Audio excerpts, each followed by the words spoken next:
आधा कप मैं मैदा डालूंगी।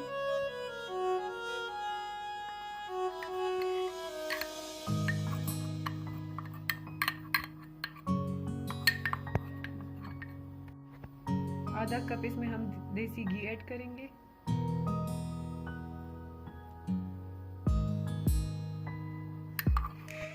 2 टेबलस्पून हम इसमें बेसन ऐड करेंगे।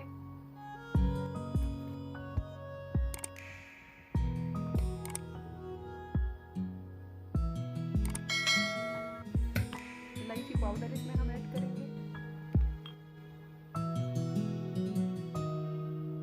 थोड़ा सा हम इसमें बेकिंग सोडा ऐड करेंगे, 1/4 टीस्पून। अच्छी तरह से मिक्स कर लेंगे, इन सारी चीज़ों को मिला लेंगे।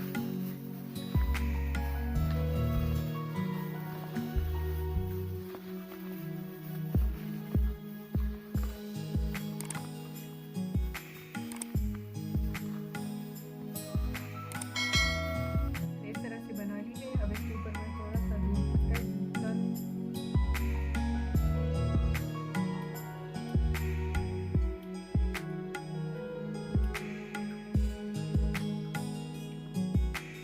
इसको गार्निश करने के लिए मैंने थोड़े बादाम इसके ऊपर डाले।